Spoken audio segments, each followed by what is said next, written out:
About 10 years ago, I was working at SurveyMonkey. I was the SEO manager, the only SEO manager. My responsibilities included everything that SEO would do.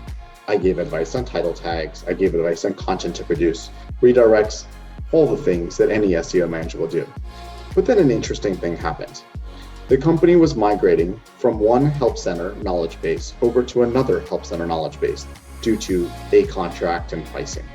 So they were making this move and they were moving content, they were moving phone numbers, they were moving all sorts of things. And there was a little SEO piece in it, which they want to make sure the content and redirects all moved over to the new location. As a new software package, URLs were going to change. Now, this wasn't very important to me. It was Help Center. I wasn't graded on how many conversions I got into contact forms. My goals were around traffic and clicks into very valuable pieces of content that would hopefully drive revenue. Help Center was not the most important thing for me. However, I was working with the team on how to set up the migration, and we did the basics. We were going to do a 3-run redirect from each page over to the new page, and we were going to submit a sitemap over to Google so they would find the new location. Again, wasn't the most important thing to me. We ran out of time. We only ended up doing a redirect for a handful of pages, and the rest of them, we hoped that Google would figure it out. Well, surprisingly, this ended up costing millions of dollars. Now, how do you think a help center cost millions of dollars?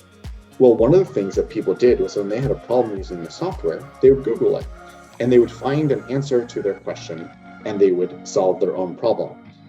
Now, when you do a big migration and you don't do the 301 redirects and they Google it and they find a page and now it 404s and they can't find what they're looking for, and at the bottom of the page, 404 page that they found, there's a little contact form.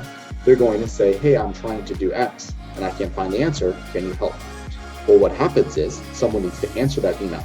So what was supposed to be a quiet time during the holiday season ended up becoming one of the busiest times of the year as the company was forced to staff up on hourly employees to answer this huge list of emails that were coming through simply because people were not able to help themselves. And this taught me a very valuable lesson in that no content is not worthy of SEO. Anything that can be visible is something that should be focused on, and even something as basic as a 301 redirect can lead to millions and millions of dollars of expenses.